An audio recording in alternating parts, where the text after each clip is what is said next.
Hello, Internet, and welcome to the Rough Drafts Competes Journey of Wrestling League. I am Chase Wassenaar, and I am joined today by no one, because unfortunately the timing for scheduling did not work out, but we do have a great weekly to share with all of you lovely viewers out there. So, this is the last weekly of the October set with not a huge gap. Right now, Xander is just a quarter star behind me. I'm currently in the lead with 10 points. He's at 9.75. Eduardo right behind at 9.5. And Walter, a respectable 9.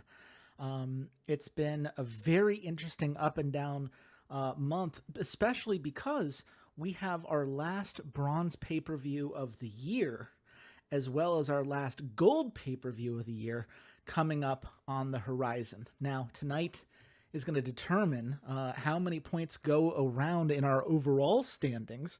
Xander currently in the lead at 9 there. I'm right behind him with 8. Eduardo 5.75. Eduardo really needs to win out in order to have a chance to win the whole thing, but if I can win on my own tonight, that point would tie me with Xander heading into the last 3 sets of shows for the year. Of course, if there is a tie, there are no tiebreakers during the weeklies. We just split it up 50-50. So we will see whether my show has what it takes to secure a victory. But we start with Eduardo's Campeonato de Luchasaur. I wasn't actually originally plan to start with him, but I realized that's where I happened to be, and so that's what I'm going to do. This is really, he's done such a great job with bringing back feuds and having these long-running storylines. You could feel like you can be really invested in the idea that nothing is fully over and everyone has an opportunity to win on every given week. And I'm excited to share what he has built for us all today, because it starts with a street fight match between Sigmund Coolidge and Toru Miyamura, with the Arcangel de Fuego, who just had a vicious heel turn that the fans were not happy about. But he is now fully a heel, representing heels all the way. But this isn't just about El Arcangel de Fuego. This is about Sigmund Coolidge and Toru Miyamura, these 2 tag legends within the Campeonato de Luchasaur. Look, Sigmund Coolidge is part of Omerta, right? He's done pretty well as a in that tag division. Omerta's been in the picture a couple times, but has never had a chance to win the whole thing. But Sigmund Coolidge himself is 0-7 in individual competition. He has struggled when facing some of the best singles competitors that the CDLS has to offer, and he desperately wants a win.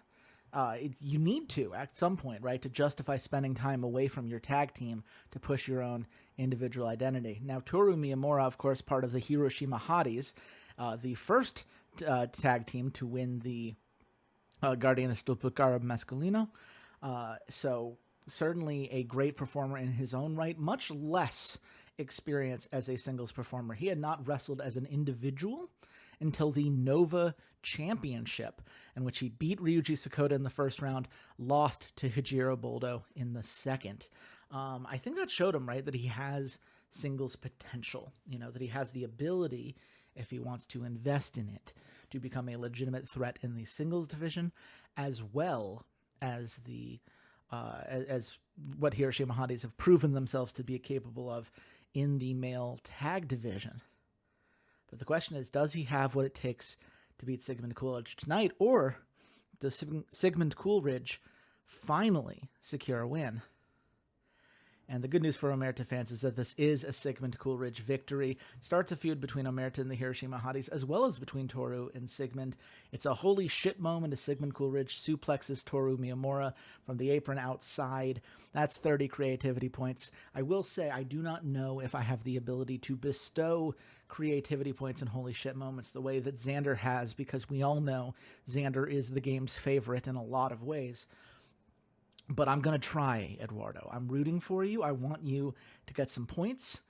You are long overdue, given some of the bullshit the game has thrown at you. But for now, all I can say is a 4 1/4 star match, a solid opener. Seems like a surprising low roll in all reality to me, just because you have multiple 4-star workers in this raid. It was a bonus from the street fight, so the idea that it only rolled 3 3/4 star before that is a bit of a shame, but Toru Miyamura, those are things he can handle, those drops. And Sigmund, this gets him as an individual into the main event picture, so good for him, a good start to the night. But now we get into some smack talk, because Ed Thompson, he's bragging, right? He had that win in the first round of the Nova Championship against Daiwick Damerla, and then caught Daiwick entirely off guard with a vicious beatdown in the Destination episode that started the month. Absolutely beat him to shreds and got the crowd booing him. He is now a heel as a result of that segment. And Ed Thompson is proud of it. You know, he believes that he's proven that he's already capable of beating Daiwick. He's done it before. He's going to do it again. Anytime Daiwick wants a piece of him, Ed Thompson's going to put him down, because that's the kind of cowboy he is. And Daiwick, you know, he's always trying to make a name for himself, but at the end of the day, he believes actions speak louder than words. He makes a name for himself by winning in the ring, getting those individual opportunities and making the most out of them. And that's what he's going to try to do tonight. Unfortunately, Ed Thompson, he does get the last laugh in this segment, but look at that boost to the feud. Look at that silver segment here. The hype boost is going to be massive for feuds to make use of in the future. Just another reason that you've seen such a big shift in terms of what people have prioritized since we first started this competition, right? At first, we all just wanted matches, and we wanted packages, because packages get you more slots, and that allows you to tell more stories, and that was the right call. Eduardo going one step further has certainly given him an edge in a lot of ways, but there are other segments. There are segments that rely on the charisma of your wrestlers, and when they go well, you can do some incredible things. So we do move on now to Tyflaw versus Nightmare Blue, and these two, they've been feuding back and forth for a while now, right? I mean, if you go to the very beginning of this company, Nightmare Blue versus Tyflaw was one of the initial feuds, one that Nightmare Blue technically won. He got the blow-off victory, but it was a 2-2 result overall, and you know, I think he's always looked for a chance to prove that he is the superior wrestler. As the ruler of the Sapphire Kingdom, every win matters a lot to this guy, and he needs to be able to beat a talent like Tyflaw in order to ensure the Sapphire Kingdom remains firmly in his grasp. You know, he is a heel, so I imagine he rules with an iron fist, though Eduardo will have to confirm that for me. But meanwhile, Tyflaw, look, did he lose the first match in their rejuvenated feud in a street fight in September? Yes. But neither of these wrestlers were able to secure the victory in a multi-man elimination match at Spirit Fury, blaming the other for their defeat. I think Tyflaw probably has the better case, that he could have gone on to do better in that match had it not been for Nightmare Blue. But look, Tyflaw, he's flawless. He's not going to let someone like Nightmare Blue get in his way for long. Or so he'd hope, but unfortunately for him, this is a Nightmare Blue victory. It's a hot match, which you love to see. 4 3/4 star, a stronger performance on the rating front as well. But Nightmare Blue taking a 2-0 lead in this feud, getting a nice popularity boost for both. And I think both of them are already at 100 overness, so there's no real overness to gain there. But this feud now has significantly more hype to play around with and significantly more wiggle room to go and explore that to its fullest. So definitely a successful match, and one I'm sure Eduardo will be very happy with, even if it didn't get a holy shit moment. We do go to a triple threat street fight match between Gabriel Rivera, Gambler, and Hijiro Boldo. And, you know, they've been mostly battling each other in multi-man matches, competing for the Campeonato Antu Championship. But their recent matches have not gone well for any of them. They all lost both times to Max Campbell at Burn It Down and Spirit Fury, which is why Max Campbell is still the Campeonato Antu champion. And these three are the ones trying to secure the number one contender spot. Because let's face it, Eduardo's been very kind to allow all of these multi-man matches in the finals, but that's not always going to be the case, right? None of them have a guaranteed shot at Dying Light. And they need to win this match to lock that in and prove that they are indeed the number one contender. Now, if we have a favorite, Gabriel Rivera certainly is the one I would point to. He's got the 3-1 lead over Gambler in their individual feud that started back in June. Gambler won the first match, but then Gabriel Rivera became Campeonato Antu champion at Make Your Choice and defended it successfully a couple times after that. And he certainly is someone who's on his way to being a face of the company. As a former title holder, he believes that this should obviously be him, right? And as a core member of La Sagrada Familia, he's got a lot of faction mates who are depending on him. But Gambler, he believes he was screwed out of his ability to compete for the Campeonato Andino Championship back when he was feuding against Ametralladora Anderson. He always feels like he is being left behind, and even though he's lost 6 matches in a row, his wins have been big wins in big moments. And Hijiro Boldo, he had quite the loss streak to his name and did end up losing in his match at Spirit Fury, but he did do relatively well in the Nova Championship. He got 2 victories during that tournament, which turned him from a 1-8, 1-9 wrestler to 3-11, which is still not great, but a lot better, and certainly got him over with the crowd, becoming a 4-3, which is a lot easier to work with than a 3-2. And perhaps that momentum is what Eduardo was pulling from when he gave Hijiro Boldo the win. And it's a 5-star match. You'll love to see it, ladies and gentlemen. That is a huge overness boost for Hijiro Boldo, a nice popularity boost for everyone. You always worry when you have a face of the company losing to someone who is 200 popularity below him.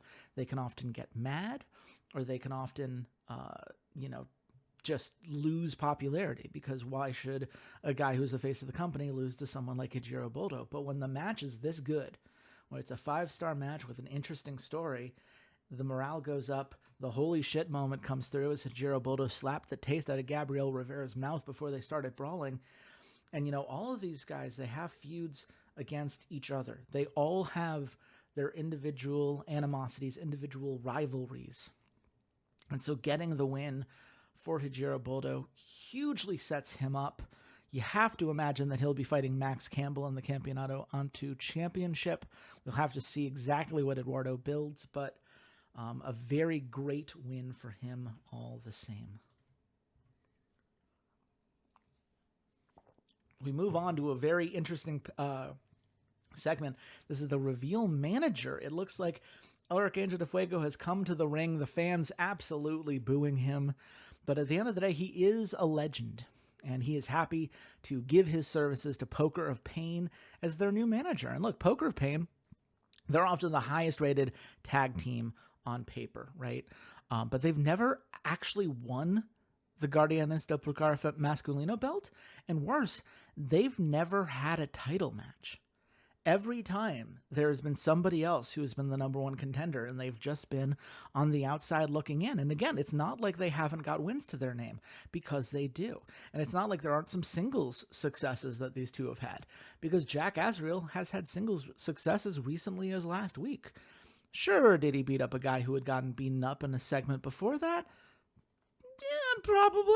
Yeah, that does seem to ring a bell, but, still a win. And Kenneth King has had a little bit of success as well. Certainly, they are the kind of team that you would imagine would deserve that opportunity, believes they deserve that opportunity, and would like to make the most of it moving forward. And look, El Arcángel de Fuego is the best way to do that. Is Jack Azrael maybe looking a little salty that this had to happen this week instead of last week? Sure. But at the end of the day, it's a 5-star segment. Poker of Pain is better for him being in their corner. And the fans are behind it, even if they're struggling with El Arcángel de Fuego coming out as a heel after all this time.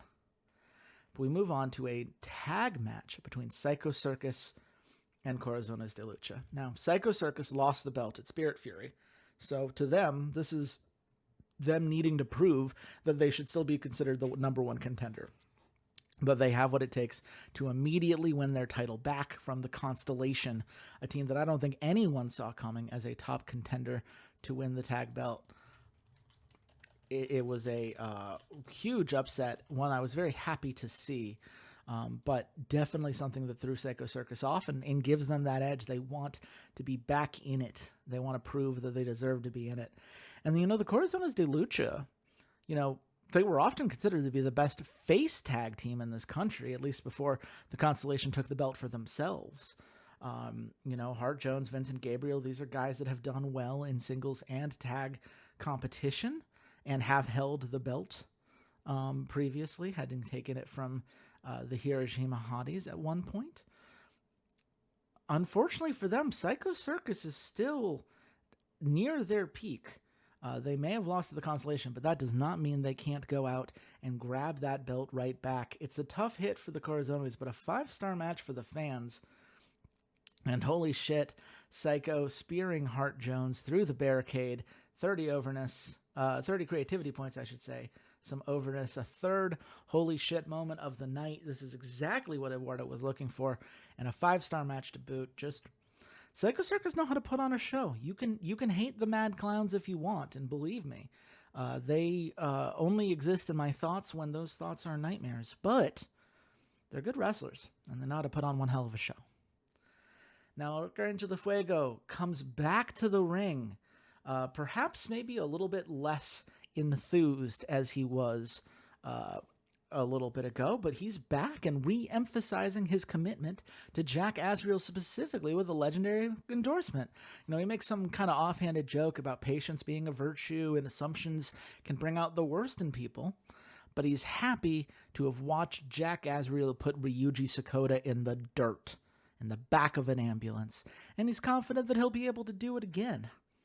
Fuego says his goal is to make Jack Azrael the first 2-belt champion in the company, to get Poker of Pain in that tag championship match where they belong, as far as he's concerned, and frankly, as far as I'm concerned, and in singles competition. Now, which belt Jack Azrael's going to go for, not sure at the moment, but certainly someone who, with a guy like Arcangel de Fuego in his corner, very much capable of doing some great things.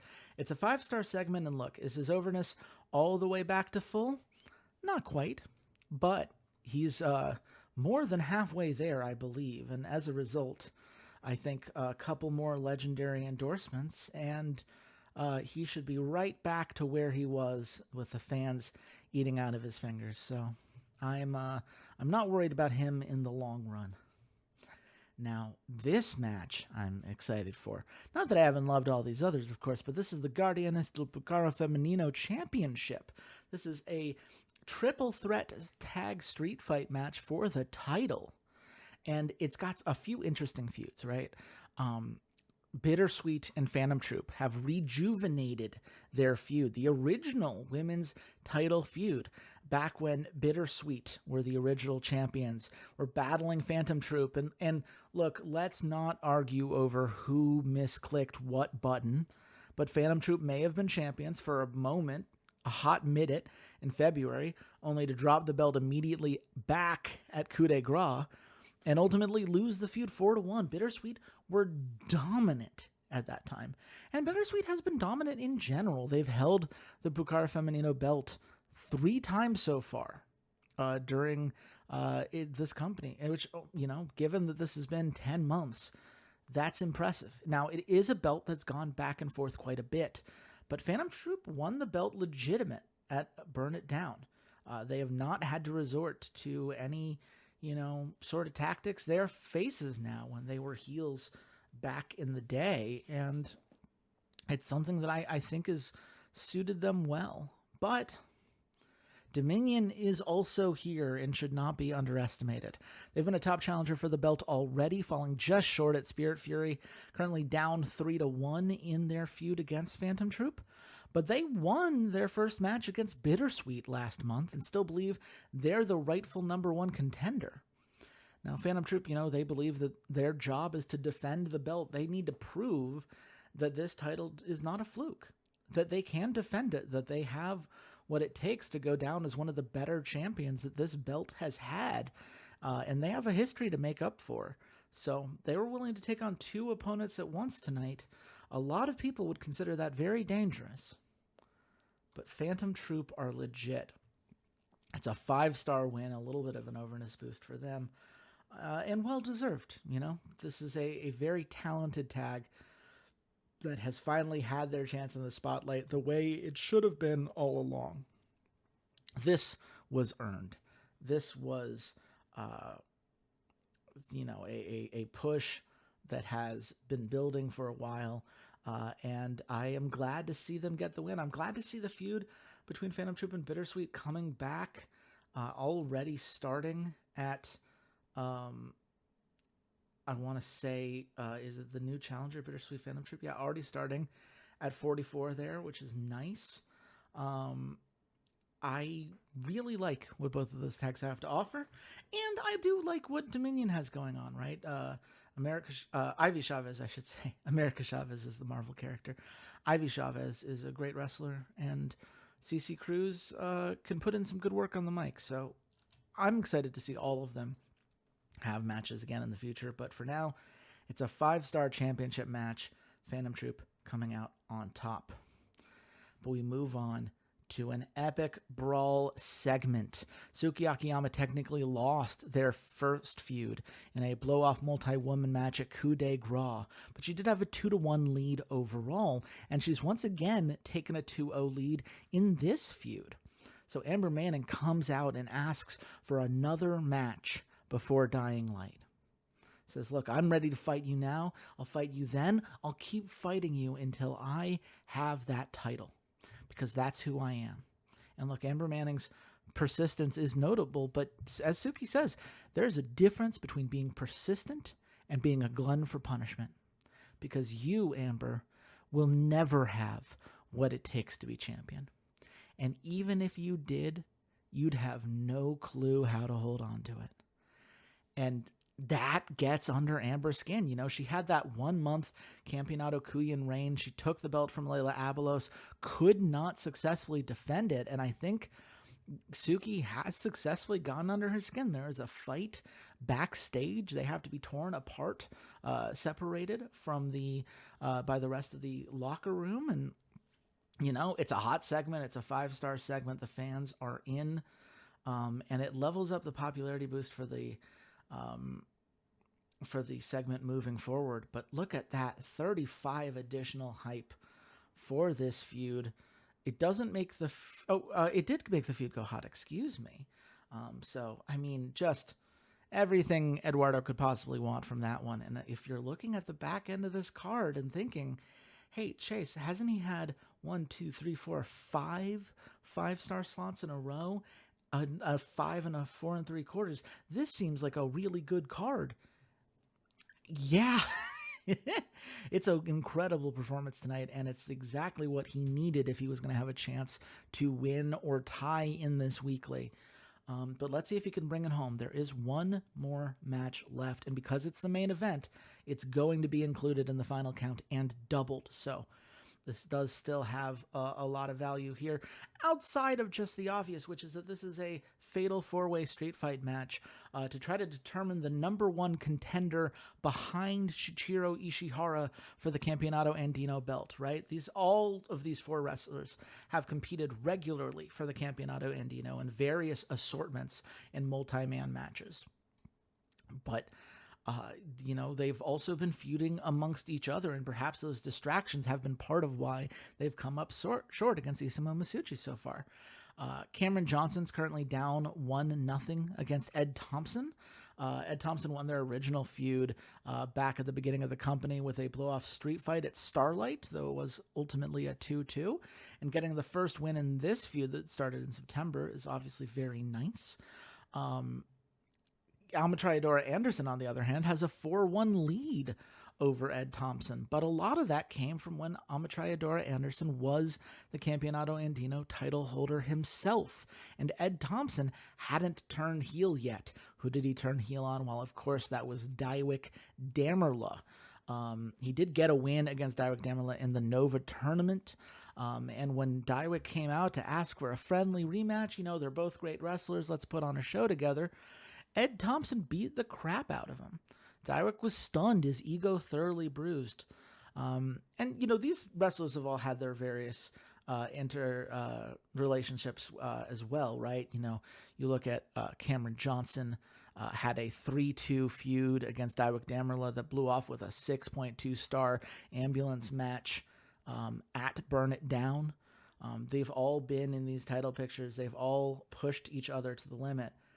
But Cameron Johnson, just starting his journey to be a face of the company. Daiwick would love to start getting some points. Amatryadora 1 month away from locking in that position. And Ed Thompson, so many narratives being built around him right now. But it's Cameron Johnson getting the win, and it's a 4.5 star match, which is not exactly what you were hoping for. Obviously, if Eduardo knew what he knows now, he'd have Phantom Troop versus Bittersweet in that title match. But you looked at the popularity of all these wrestlers, a lot of very talented guys in here. It was good enough to get everyone a popularity boost, which is nice to see. It is a hot match. No holy shit moment, unfortunately. Eduardo's going to have to stick with getting 3, which does ultimately mean he did make money on the night even before we see his final score here. And let's see what we've got. That is a 5-star card. Let's fucking go. That's exactly what I wanted to see for him, because I think this card absolutely deserved it. Just an incredible set of matches and segments start to finish. The game has thrown a lot of bullshit at Eduardo. I do believe he's had a higher difficulty curve than the rest of us. In at least some very specific gameplay circumstances. But I am very glad to see him do so well in this match and ultimately secure himself 5 stars. Now we move on to the Stamford Wrestling Alliance.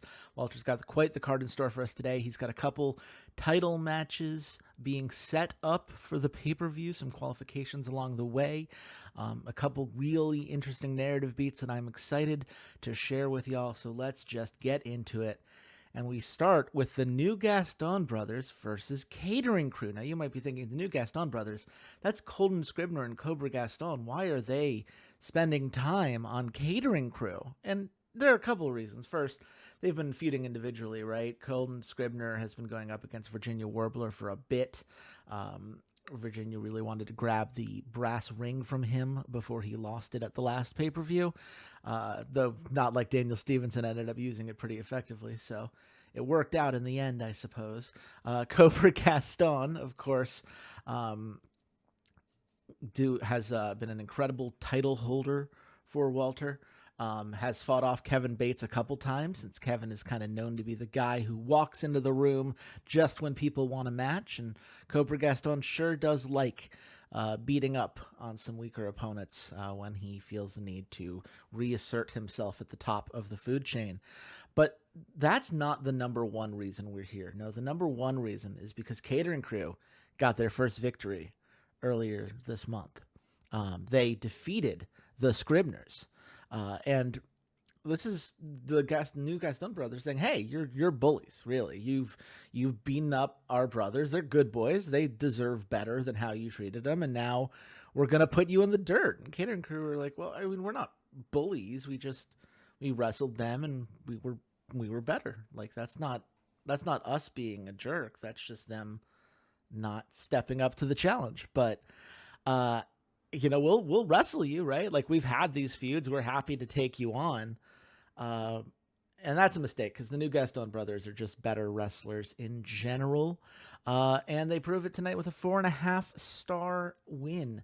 It's a little bit of a morale hit for the New Gaston brothers, because they feel Catering Crew are beneath them in general, but It is a popularity boost for both, an overness boost for both, because it is a hot match.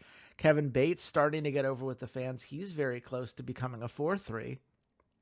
And, oh, by the way, holy shit moment. Cobra Gaston about to hit Virginia Warbler with his finisher before they both collapsed from exhaustion. So a nice 30 creativity points and a 4.5-star match to start the card from Walter. And he wanted to be clear here, this is a clean win for the new Gaston brothers. This is a very much a we're better than you and we know it moment. And catering crew will have to go and lick their wounds, and hopefully the rest of the Scribners feel like they have been avenged for their loss last week. But now we move on to a handicap beatdown, and this is tough to watch. Short has clearly made Chase as an enemy. Chase has been trying to feud with Ethan Wilde for the title, and so them attacking Chase would have been the kind of thing we all expect in this situation, but no, they haven't gone to attack Chase.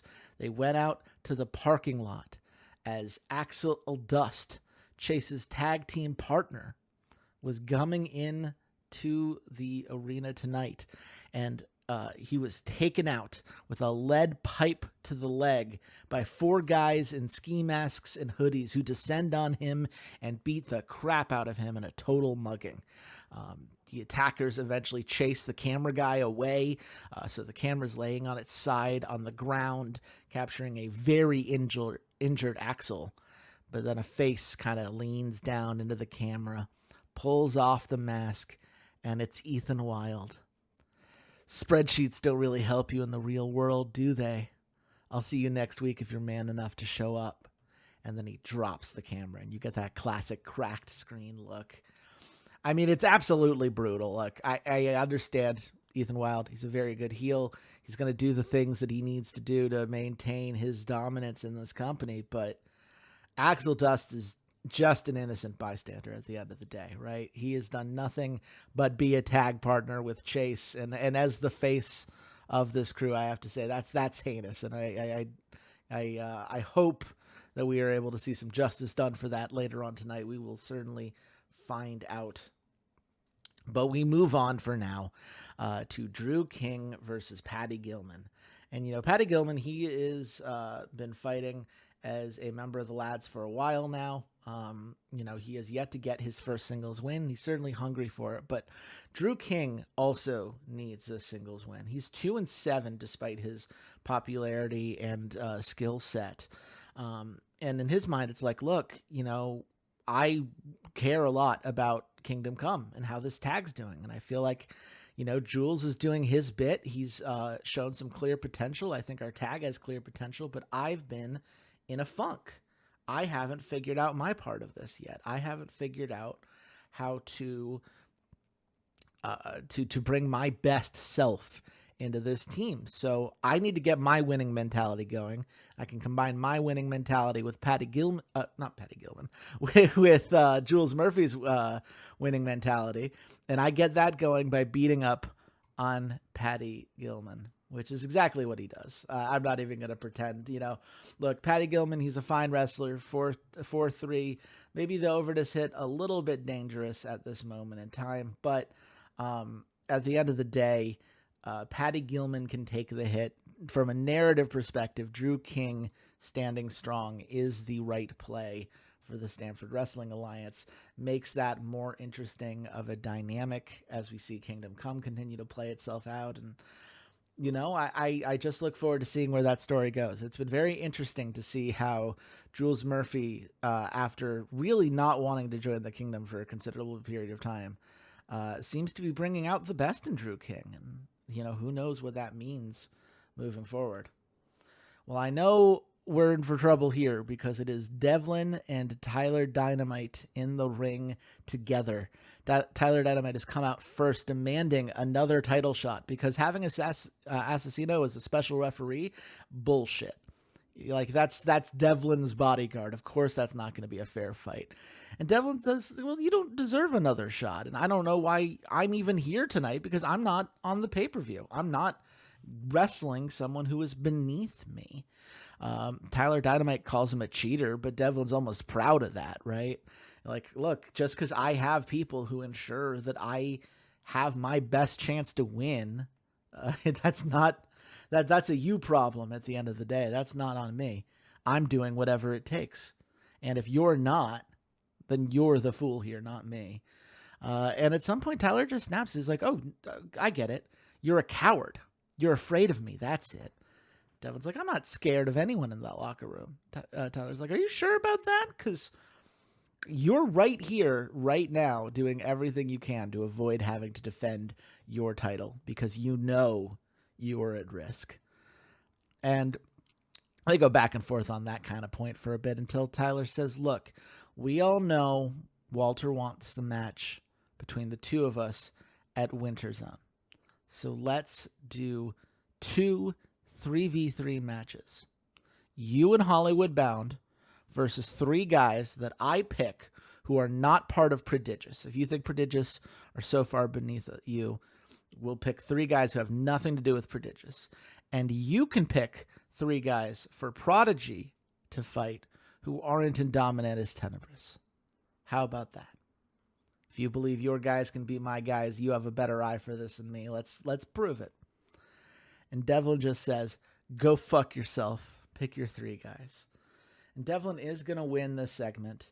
But it's leading to some very interesting matches. I don't have any inside scoop on exactly how this dynamic is going to play out, only that it is indeed going to be playing out. And I am fascinated to see what those matches look like and what that means for some of the title pictures, right? Because if Devlin is going to be fighting with Hollywood Bound, assuming that neither of them have, wrestled twice on the card, there are going to be 2 titles that will not be defended at our next pay-per-view. And that's pretty crazy, honestly. But perhaps that's what's necessary in this moment. I look forward to seeing exactly what Walter has planned for that. But we move on now to a Seiko Sahana versus Amanda Ace match. And Seiko Sahana is furious that Angelina Cardinal defeated her at end times and happily interfered with Angelina's qualification match, trying to get that battle against the Empress at the next at Fall Brawl, the next pay-per-view. Angelina isn't here tonight, but Amanda Ace is. And since Amanda Ace is also part of the Lads, Seiko Sahana challenges her instead. It's like, look, if I can't fight Angelina Cardinal, you'll have to do.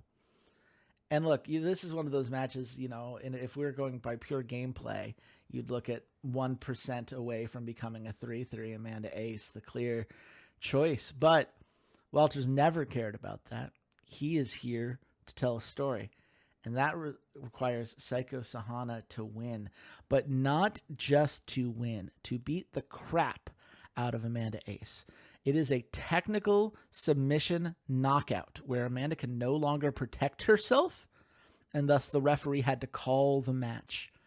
And as Seiko walks away proud as the medical staff comes over to check on Amanda Ace, Seiko looks back at the camera as she's walking away and says, "Do I have your attention now, Angelina?" Chilling. Absolutely brilliant. It is not the score that Walter was looking for. It looks like the street fight actually decreased the effect on this match. Low rolls are going to low roll, unfortunately. These are also both 2-star workers, so there was always going to be a little bit of a limit as to how good the match could be. But at the same time, narratively, it gets what it needs to get going, and that's very exciting indeed. But Chase has come out to the ring.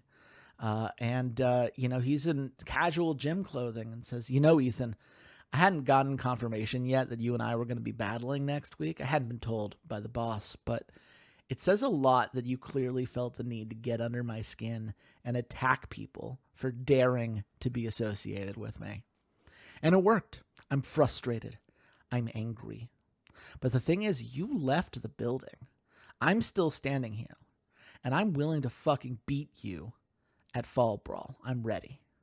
After I checked it with Axel, I ran into Walter backstage. We checked on his health, and I was assured, Walter tried to apologize for letting this happen. I made it clear, look, this was always what you were going to do, Ethan. You will always act wherever you think you can get away with shit. If it wasn't here, it would have been at his hotel room or backstage or any number of places, because that's just who you are. And so I told Walter, look, Ethan and I have had some matches before. He's cheated regularly. And with this, I feel like I've earned the right to decide what the stipulation for this match is going to be. And Walter agreed. So I thought long and hard about what that would be. And after what happened tonight, my opinion has changed. And this is when Chase gets close to the camera and says, I'm going to whip you like the dog you are, Ethan. And you're not going to be able to get away at a dog collar match. I'll be sure of that. Ooh, strong words coming from Chase. I love to see it, obviously. Dog collar match has been one of the more fun gimmicks that Walter has put together, and I very much look forward to seeing that at Fall Brawl. It's a 4.25-star segment. Again, these solo feuds, they just need to level up a little bit. But it is a strong performance, a better score on that segment than the last time that Walter did it. So that's nice, if nothing else. And yeah, I mean, look, we get into the event package for Fall Brawl. Ethan Wilde versus Chase in a dog collar match. Will Angelina Cardinal meet Psycho Sahana's challenge? What 6 men are going to be chosen in this Dominatus Tenebris and Prodigy challenge when Devlin and Tyler Dynamite choose their champions? How will Kevin Bates and Virginia Warbler stack up against Cobra Gaston and Colton Scribner as long as that feud continues? And will the winner of tonight's main event have what it takes to dethrone the Empress? I mean, to me, these are all very compelling and interesting questions, and I'm mad at the game for not rewarding that. Feels like it deserved a little bit more love, but what are you going to do? I know what we're going to do. We're going to move on to the main event tonight. Brooklyn Cambriel versus Jessie Mallory. This is a blow-off to their feud, the final qualification match to fight Empress Kabuki at Fall Brawl. Through her emissary, Talia Adler, the Empress has dictated the terms through which her challenger earns their title shot. And she believes a true challenger should be able to go the distance. Thus, we have a last woman standing match. And so far, this has been a dominant feud for Brooklyn Cambriel. She took the Mildred S. Robinson Cup away from Brooklyn at Mayhem, from Jessie at Mayhem, and then Brooklyn defended the title twice successfully afterwards. That reign as the Mildred S. Robinson Cup championship came at Jessie Mallory's behalf. You know, Jessie obviously is a very talented worker in her own right. She has fought her way back up. But these are two incredibly talented wrestlers, both of whom have had their moment in the spotlight. And I'm sorry, Xander, but Jessie Mallory wins this one. Best match of the night in the main event. You love to see it. Jessie Mallory now, assuming that she can maintain this, will start her journey to becoming a face of the company, and she will challenge the Empress, a very worthy foe for the Empress at Fall Brawl. 5.25-star match. It's a hot match. It's a holy shit moment as Jessie Mallory power bombs Brooklyn off of the ramp onto the tables below. Last man-woman standing matches. That's one good match away from leveling up. But yeah, just a really nice performance tonight to close out the card. And we end up with a 4.75-star card, which, you know, I think that's a lot to be proud of for Walter. It is the best that he has done in this set of weeklies. And we love to see that hard work pay off. So I'm certainly excited for Fall Brawl. I can't wait to see what Walter has in mind. I think some of these matches are going to be very interesting from a narrative and dynamic perspective. But we'll have to wait and see exactly how it all comes together. Now, this is where things get very intense. We saw the 5-star card from Eduardo earlier tonight. Xander needs 4.75 stars to keep pace. He needs 5 stars to take the lead in this weekly's challenge. And Glory of Legends has a plan to do that. A couple of these things are the things that he has done regularly. There are certain segments that are very easy to get 5 stars on once you have built them up even a little bit. And I don't think Xander is going to be letting go of those anytime soon. But they're all in service of some greater narratives. It's all very clearly building up these kind of faction elements that have always been the core of what Glory of Legends does best. So let's see how the narrative and some of these score optimizations merge and how well Xander can do tonight. And it starts here. Legendary endorsement. Hueso de Cabra has come to the ring and endorsed Dietrich Mullen, giving a huge popularity boost to them both, as well as a 5-star segment to start the night. The fans love seeing a legend come down to the ring and appoint the next person to really take over the spot that they once had. And, Hueso de Cabra has been fascinating because obviously he's picking faces. That's always been his priority in terms of what people to, focus on and giving his thumbs up, his endorsement. But this is the first time he picked someone without a faction. And we've seen from people like Serpentine Suprema, Alex Jim, he is willing to endorse people from various different factions that sometimes don't get along. And Dietrich Mullen has been someone who's had to battle tooth and nail every step of the way because he doesn't have any faction to protect him. It was a benefit as he was going through the lower end of the card. It has been something that he's struggled with since, leading some people to say, has he reached his peak? He's lost a lot of matches in a row, but now he's got Hueso de Cabra in his corner, giving him some love. Will that lead to a manager relationship? We'll have to wait and find out, but certainly for now, that's got to be very reassuring and very nice to hear for Dietrich Mullen to see those efforts really appreciated. We move on now to a ambulance match between Deputy Newland and Coda Super. These two were on a tag team together, but when Deputy Newland went heel, they immediately cut those ties. And now you see two different factions. Deputy Newland, part of Burn It All Down, versus Coda Super, part of Brigantia Rising. That Slay the Serpent feud has been going strong, just went hot last week. Burn It All Down are always captivating to watch, and the damage they try to wreak on the rest of these promotions, the rest of these factions within Glory of Legends. But Coda Super, he's the Prince of Harlem, right? He's built himself up without his former tag partner and done an admirable job. He's already at over 1,000 popularity. Now, it doesn't show that he's started his Face of the Company journey because you need to maintain it for a pay-per-view. But, if there was one thing that could convince me that maybe this isn't going to be an easy Deputy Newland win, given how this feud is shaken out so far, it would be the idea that Coda Super needs that win to maintain that threshold. And maybe giving Coda Super, the 20-year-old, a little bit of a boost rather than the 41-year-old cop who may not, who knows how long he'll be around next year. I could see that argument being made. That said, Xander, like the rest of us, is committed to putting narrative in control when it comes to some of these choices being made. And Deputy Newland is the one who gets the win. And unfortunately, the fans did not seem to love that. Indifferent crowd, costing it 3/4 of a star is brutal. I wonder, is this the Walters of the crowd saying an ambulance match when it's not a blow-off didn't click with us? Or maybe they just, for whatever reason, felt like they needed a little bit more time since their last match. I don't know.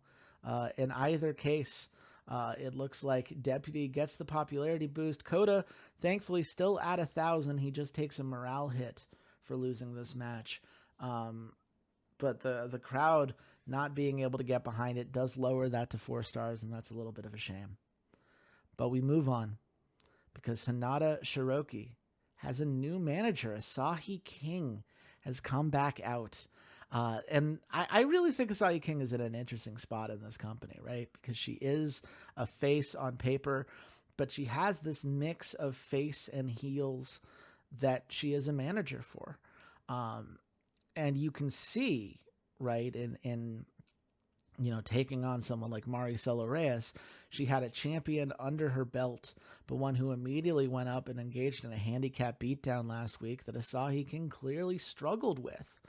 Did not know how to feel about seeing her new protege act this way. And as a result, I think this is more of a return to, if not comfort, at least the kind of person that Asahi can stand strongly behind and know that she's not going to get into that same kind of trouble, right? Hinata Shiroki is a face, very talented face, one who's in some title conversations, looking for that big moment, and hopefully Asahi King pushes her over the edge. But we move on now, and we see Saki Slab, Kaiman Nomura out in the ring for a promo. This headhunting feud between the two of them has gone on for a while. Kaiman has wanted Saki Slab to join Juge and be a part of that faction for a bit. But Saki has had enough, and as of tonight, he has turned heel. Saki Slab just absolutely pummeling Kaiman. This is one of those, I have no other way to make it clear to you how uninterested I am in your offer. And now I'm going to do what I need to do, which involves getting this Fighting the Darkness feud going.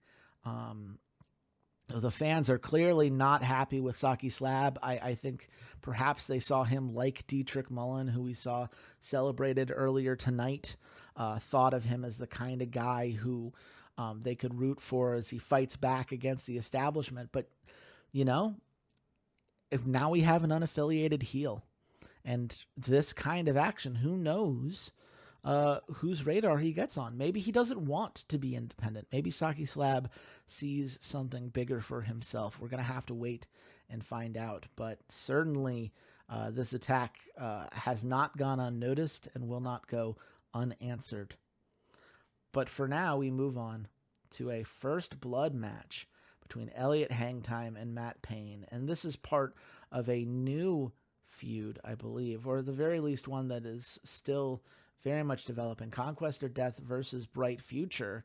Elliot and Matt Payne, I believe, have been feuding for a bit. Matt Payne, part of the Triple Glory Championship belt.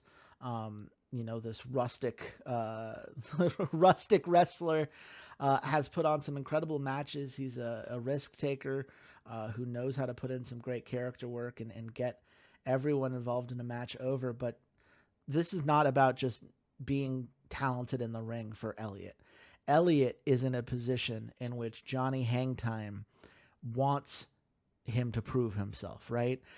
When Elliot was still with Eric and they were doing their tag thing, it was very clear that he was on his way out, that Elliot was not given the same prioritization as Phil, and perhaps even at some moments, Johnny Hangtime actively undermining his brothers in what felt like an inevitable feud between the two of them. But now that Eric's gone, there's been that, kind of, those whispers of like, oh, well, it's not, I'm sure it was just Eric, right? Eric was the disappointing one. You still have the ability to get back on my good side, Elliot. You can still prove that you deserve to be a Hangtime. That's your responsibility. And if you're going to do that, you do it tonight against a guy like Matt Payne. And look, I would love to tell you as a face that Matt Payne steps up, proves that he has what it takes. But this is indeed an Elliot victory tonight. It's 4.5 stars. I believe that's a hot match, which you love to see. It did indeed start both of these feuds, actually. I was incorrect about Matt Payne versus Elliot already being there. But look, Elliot has to be feeling good that he was chosen as the first representative of Conquest or Death to start this feud against Bright Future. We will see where it leads. We know it leads to a holy shit moment as Elliot Hangtime reverses Matt Payne's finisher, getting the 30 creativity points and a nice boost for Matt there. But we move on to what appears to be An epic brawl.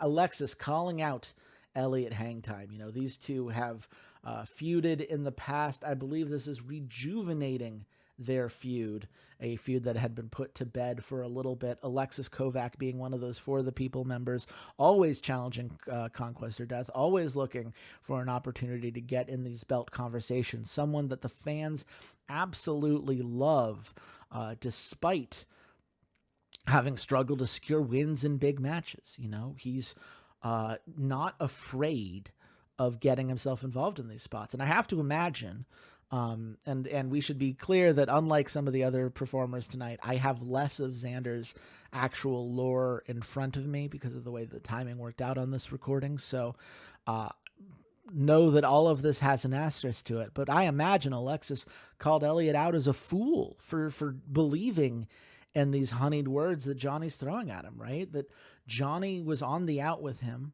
and will once again turn on him the second that Elliot isn't useful. That's all Elliot is to Johnny. He's a tool to be used and thrown away when it's no longer helpful. And Elliot is very happy to call Alexis a tool in the other sense of that word. He does not respect Alexis. He does not believe that Hueso de Cabra coming out to support him means anything in this kind of context. And the two of them do go at it. This epic brawl, Campeonato de Luchasaur really proved how good this segment can be. It is another guaranteed 5-star segment. And I think the meta for these weeklies has proven itself at this point, which is why I'm a little bit nervous, because I did not follow the meta for these kind of guaranteed 5-star segments, not just because I don't have any managers and I don't have any legends, so I can't, but because I've got some story stuff that I'm hoping isn't going to cost me a much needed point. But hey, he still has 2 matches to screw this up. Let's see if I can get lucky. We have the Ravaging Marauder contract up for grabs in this fatal 4-way brutality battle match. What's a brutality battle? I think it's very similar to an unsanctioned battle, given the weapons that are on display, but with a contract attached to it. This is a cash-in contract for the tag division, one that any of these 4 teams could make use of. You know, Blot Out the Sun, they were the tag champions until very recently, would love nothing more than to guarantee themselves to be number 1 contenders. I think Xander pointed them falling off a little bit. I still agree to disagree, I suppose, but I believe in Blot Out the Sun. I believe in Blue and Green Arrow, and I know what they can do if given the opportunity to be back in that picture. Oda's Revenge, of course, 2 incredibly talented wrestlers. We saw Kaima Nomura earlier tonight getting viciously beaten down by Saki Slab. That's got to put them in a little bit of a detriment, but Yuji Onishi, very high-ranked wrestler in this promotion, would love nothing more than to step up and prove himself in that regard. Didymos, of course, Police Demos, Christian Quinn, Ryan Fox. They've only wrestled once as a tag team to this point, but this is, the like callous way to say this would be like, well, it's good for them to even be here in the first place, right? That Police Demos has a tag that has been accepted and approved to be in a contract match by Johnny Hangtime means that they are being given some amount of credence, right? Some amount of credibility being attached to that name. But I think there's a reason that I've talked about 3 faces. And then there's Vinland Saga from Kanoto Karius, formerly part of Conquest or Death. And I think the idea here, as much as Wolf Klein, Bear Winter, incredible wrestlers, great storytellers, know how to make any match, any feud go hot and reach its potential, I think Johnny wants them gone. And he's got 3 face tags going up against 1 heel. And his goal, anyone but Vinland Saga, right? Anyone but these fucking traitor Vikings, and I'm happy if I'm Johnny. But Vinland Saga are the ones that get the win. It's a 4 3/4 star match, a very nice performance here. It does look like it was a hot match. No surprise there. No holy shit moment, unfortunately, for this one. Kanoto Karius does get a big reputation boost for winning the championship. It does consider a contract to be a championship, and the contracts do have their own prestige as well. But yeah, a very successful brutality battle, and we will see exactly what that means moving forward, because man, oh man, Finland Saga, if they keep living up to this, could be very, very dangerous in this promotion. But we've got one more match left, and it is a triple threat steel cell match. The Emperor's belt between Johnny, Emily, and Alex. Alex Jim, one of the few faces that has ever truly stood a chance to win this belt. Yes, he's on a 5-loss streak, but that's just because he went from being the men's heavyweight champion, that belt just beneath Johnny, in which he was a dominant champion, and has been pushing Johnny ever since.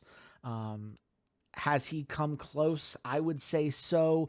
Johnny would say he never sweat once, never worried about it. His worries are much more about Emily Everett, the franchise, a member of Conquest or Death that is at one point the women's heavyweight champion, and decided that she has greater aspirations. She sees herself as the true leader of Conquest or Death, sees Johnny as a man who lets his insecurities get the better of him, lets his ego direct so much of how Glory of Legends goes in ways that are not always to the benefit of Conquest or Death. And him continuing to put down Emily at every turn is a part of that.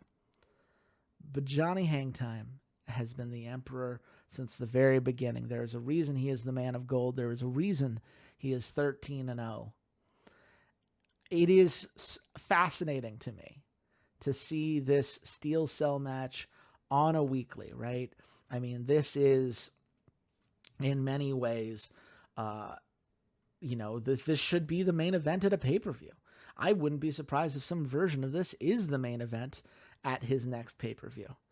But right now, Johnny has been called out. He feels the need to prove himself, reassert himself. He has not been afraid to do so when called upon in the past. And he does so again tonight. And it's a 5 1/4 star. A little bit of an overness hit for Emily, but nothing that she can't handle. No holy shit moment, which is the same. Only the one tonight means that this did turn out to be a bit of an expensive card for Xander, but I don't think he's going to care, because that's 5 stars, and that's exactly what he needed. That gets him to 14.75, and currently in first place in this competition. And look, those segments all did a great job. And it's easy to say that some of these segments seem a little powerful compared to others. But let's be real here. This title match, the willingness to invest all those points into a steel cell match to get Johnny in the ring against two of the best wrestlers in all of these promotions on a weekly like this, that's what you do when you want to win the weeklies. And he made his statement known tonight. But now it is time for Magically Enhanced Wrestling, our last Wild Magic episode before Hell's Rebuke. I need 4.75 stars to tie Xander. I need 5 stars to win.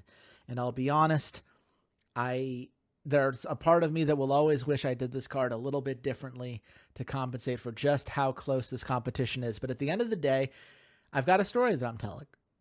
As has been illustrated the last couple weeklies, there is the new Arcade Artificer belt.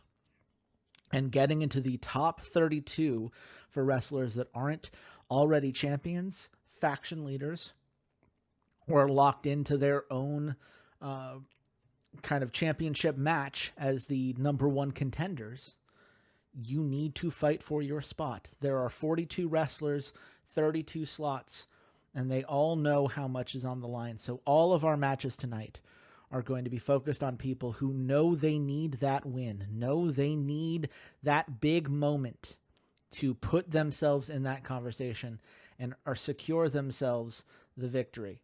So we will see who pulls it off tonight. I'm excited to get into it. And we start backstage as La Bestia del Infierno is laughing with Derek Nash and the rest of the Hellfire Club about how Derek pulled off that attack on Ryu Otake last week. As far as they're concerned, independents have been talking too much shit about maintaining order and a status quo for Bestia's liking. And he's happy to put them in their place whenever possible. They all kind of talk some shit to themselves until Bestia leaves the room backstage, and he is hit over the head with a 2x4 by Ashton Nieves from Independence. And Ashton just hits him with that "I'll see you in hell" for next week, as the beast from hell goes up against the Buzzsaw at Hell's Rebuke. And I have to be honest, I'm a little bummed that I got a negative roll on that producer focus. That's not exactly what I was hoping for, given what I need to do tonight. But hey, I guess this can be the thing that is dropped, I suppose. Man, it's just 7 points away from going silver, too. I was kind of counting on that. But what are you going to do? I do like the idea of these factions each attacking each other. Really hits the idea of both Hellfire Club and what Independence has become with guys like Ashton Nieves in their corner. Really playing off the old Northern Nightmare feud as well. So hopefully in the long term that pays off for us. But we move on to Wendy Blank versus Hana Rukawa. Now, Overflow got a win versus Shots Fired on a weekly back in September. And Hannah's partner, Kai Han Ki, got the win when they faced off last week versus Denise Weston, who is Wendy's tag partner, and Ruby Wolform, who is currently trying to remain independent as much as she can, though that does not seem to have worked out for her, as we saw when Denise Weston beat her last week. But, Hana Rukawa, she needs to lock in her place in the top 32. She is currently on the borderline. And Wendy Blank theoretically could handle a loss here, but it depends on how bad that loss would be. And in either case, both of these wrestlers desperately want the win, not just to get better seeding in this tournament, not just to defend their respective tags, because Wendy certainly would want to defend Shots Fired and have that opportunity here, given what Overflow has been doing recently. But these are also two wrestlers who do not have a singles win to their name so far. And unfortunately for Hana Rukawa, Wendy Blank is getting the win tonight. That's not the score I wanted. Another holy shit moment is Wendy Blank spits in Hana Rukawa's face when asking for a handshake. It's a 4-star match. I got the Street Fight enhancement. I know that Hannah is a 3-star worker, but that's still a little bit of a low roll, which is unfortunate. But we've got 6 matches left to go. Hopefully these are the 2 that are dropped. It's all uphill from here, right? Ha ha ha ha ha. It's fine. Everything's fine. But at the end of the day, storyline-wise, I think Wendy getting the win here is important, both because at 0-7, she needed the win as a singles performer, but I want to have this Shots Fired versus Overflow feud feel like anyone can win.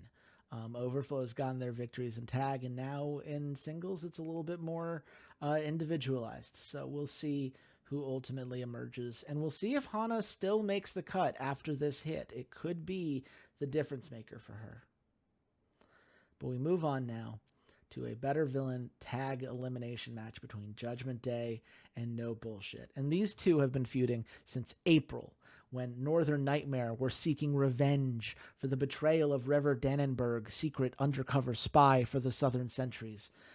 How things have changed. Judgment Day still obviously part of the Southern Sentries, but the Southern Sentries have been going through the ringer as a result of various faction feuds, losing to both Independents and the Eastern Elite. So Judgment Day needs a win, and specifically River Dannenberg needs a win, because Bryce is going to be defending the Trios belt. He's fine. We have seen Risk It All earned that opportunity, so he's not going to be up for competition today. But River Dannenberg absolutely is, and River Dannenberg is on the verge of making it or not. He is much lower ranked than his brother, and he needs this. But No Bullshit also need this. Not necessarily because they are on the verge of being cut from this tournament, but because as newest members of Independence, they're trying to set themselves apart from a better tomorrow, ensure that everyone knows they are Independence's clear tag team, and also get revenge against Judgment Day, because so far Judgment Day have 2 wins in this feud, and No Bullshit has not won a match in this feud. And so you have Judgment Day, they've put in some great work. There's the Dannenberg brothers are very talented. There's no doubt about that. But No Bullshit have leveled up since joining Independence. There's the 5-star match. Needed 2 different modifiers to get there, but I will take it, as it is a hot match. It is a holy shit moment as Vance about to hit Bryce with his finisher before they both collapse from exhaustion. You love to see the 5 stars here. Hopefully a turning point for this card keeps the dream of me winning this outright alive, at least for now. But we move on. Malachite Bronson versus Tijuana King. And, Malachite Bronson, she didn't want to be here, right? She would rather be working as part of Shooting Stars and challenging Flying High for the tag championship belt. That's her tag with Cyan Orion. That's where she spent the majority of her time and energy.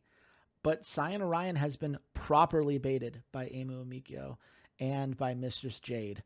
She is committed to competing on the Arcane Artificer belt. And, given that Malachite Bronson got pinned in their tag match recently when Cyan Orion was distracted by Overflow, it's just led to these very difficult dynamics for Malachite to process and deal with.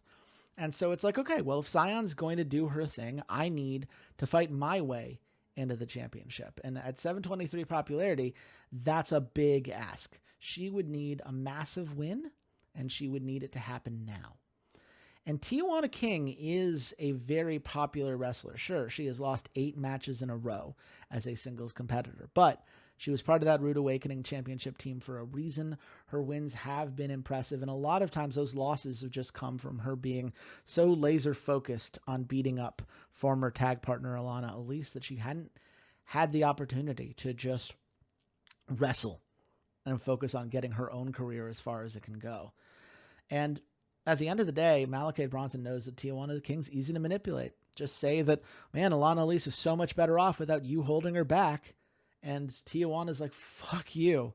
I'll see you in the ring. I'll show you exactly what I'm capable of. You think I'm holding back? I'll hold you fucking back. And Tijuana King just fucking destroys her. It's a 4.5-star match. Not exactly the score I was looking for. But yeah, Tijuana King is far and away the better individual wrestler at this point in their careers. Sure, she's taken more L's, but she's also been in more prominent matches against stronger opponents in that division. It is a very dominant performance from her. It resurrects this past feud that the two of them have had, so that's nice to see. And we'll see what that means for them in the future. But for now, no holy shit moment. 4.5 stars isn't quite what I wanted. We move on to a tag elimination match between Savage Vengeance and Out of This World. Now, Out of This World currently has a 2-0 lead versus Savage Vengeance, including a 5-way tables match victory at Crown of Madness. So this is a lot less about Out of This World, both of whom, Sammy Emerald, DJ Vector, should have the points to easily qualify for the Arcane Artificer tournament. Savage Vengeance less so. I believe, if I can check my notes here a bit, Riku Inoki is pretty safe, all things considered here. But John Sanake is not. If he loses this match, it is very possible that only one member of Savage Vengeance makes it into our top 32 tournament. This is a must win for him, not a want to win for him. Out of This World obviously want to keep their momentum going. These 2 wins have been really nice for them to see. And, this is the Eastern Elite needing to stand strong, especially after winning that feud against the Southern Sentries. They want to maintain that. But it is Savage Vengeance who get the win. There we fucking go. 5.25 star match. That's the score we were looking for. A little bit of a hit to Out of This World, but nothing that they can't handle. A very nice win, a strong performance from Savage Vengeance. This is what I wanted to see from them, and we see that popularity boost. Will that be enough to keep John Sanake in this tournament? We will have to wait and see what the final tallies look like. There's still a couple matches left on this card, but certainly a big moment here. But of course, there's more than the Arcane Artificer tournament going on, right? Tilly Cooper has come to the ring and is bragging about how badly she's going to beat Duka Igarashi, the fallen champion, at Hell's Rebuke. How Duka was always a pretender, that Ariana saw that clearly, which is why she didn't even bother. Mistress Jade saw that clearly, which is why she waited for her push until Duka was in power. And that's why Tilly finally had what it took to seal the deal and knock Duka off of her pedestal. And Duka comes out to defend herself, saying, look, I took down Ariana Black, who's far more of a champion than you could ever be. And I don't know if you noticed, but that didn't go well for Mistress Jade. That was not the play that she... I was not the weak champion that she thought I was, and I proved it. Until he goes, well, you could have won the first match, right? We had, we had that first blood match, and we saw the blood on the tape earlier. You got away with it because your outfit is just wired a little bit differently than mine. And I clearly beat you at the last pay-per-view at Pact of Doom.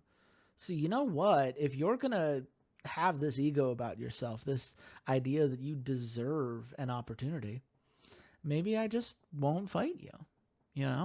Briar Allison has that contract from her win at Crown of Madness. Maybe you can go and have your little fun in the Arcane Artificer tournament, and I'll give Briar a chance to compete. That's why she got the title match at Crown of Madness, no? And it is at this point that Tilly has successfully played to Briar's better instincts, unfortunately to her detriment, because Briar's music hits and she says that she is going to cash in tonight to give Duka the chance at Hell's Rebuke. And Tilly just laughs, because as far as she's concerned, she's baited a cash in that didn't need to happen tonight and prevented a 1v2 title defense at Hell's Rebuke, because let's face it, Tilly's not the one who determines who she's wrestling at the pay-per-view. That was a bluff.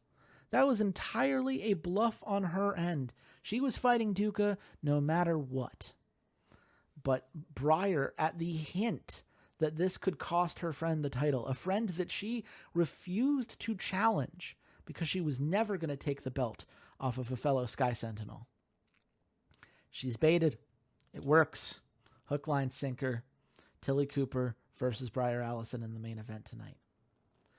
But we've got one more match before this, and it's another one of those matches where you look at Alana Elise, right? And Alana has climbed recently. She's doing better than she was, but even at 870, that is not enough to currently crack the top 32 of our remaining wrestlers. There has been some popularity inflation over the last several months within Magically Enhanced Wrestling, and Alana finds herself in a precarious position. What does the intelligent philosophist need to do to make it into the Arcane Artificer tournament? Well, she needs to challenge someone with a big enough reputation that the win could really propel her forward, and that's Skull Tabaka in this moment. Because funnily enough, as much as the Scourge, clearly we're not looking out for Alana Elise's best interest, she still has a fondness for them, right? That was her starting faction, and she still has some sympathy for some of her former sisters. Much less respect for the Hellfire Club, right? They betrayed the Scourge proactively because they were afraid of facing consequences for their actions, and that's just not okay. So she calls out Skull, calls out this Hellfire Club turn that we all saw, and Skull Tabaka, look, she is not worried about her popularity qualifying herself for this tournament, but she sure could use a fucking win. At 2-15, she's in a very precarious position in terms of her power ranking within the company. And I find it very difficult to imagine that she wants to go into this tournament with such an abysmal record. Anything she can do to help herself step back up, she's going to take it. And luckily, Alana bit off more than she can chew tonight. This is a 4 1/4. Okay. Not exactly what I wanted, but it does get Skull Tabaka a nice boost. That gets her up to over 1,000 popularity. She'll start her journey to becoming face of the company, which is crazy to say about a wrestler that's 3-15. If she can keep it up after the pay-per-view. But not the grade I was looking for. And now we're in the I just need one really incredible match. At the very least, it needs to be a great match, because otherwise, if I get a 4.5 on this card, I run the risk of not even splitting points with Xander, which would be terrifying. But we go into this Frostwitch Championship. It is a last woman standing match. Briar Allison versus Tilly Cooper. Briar lost a Sky Sentinel Secrets on a pole match in August when Tilly first left the faction. So winning a title shot at Crown of Madness would be the best chance she has. It turned out to be the best chance she had, I should say, to save face and to get this opportunity. She would not have cashed in against Duca. She made that very clear. But, you know, she is a 4-4 wrestler. That 3-10 record is deceptive of her overall skill here. And again, Tilly Cooper, she's just glad she's not being outnumbered in the finals, because she does not believe that Briar is a legitimate threat to her reign. And she is right. Not the number I wanted. Okay. Well.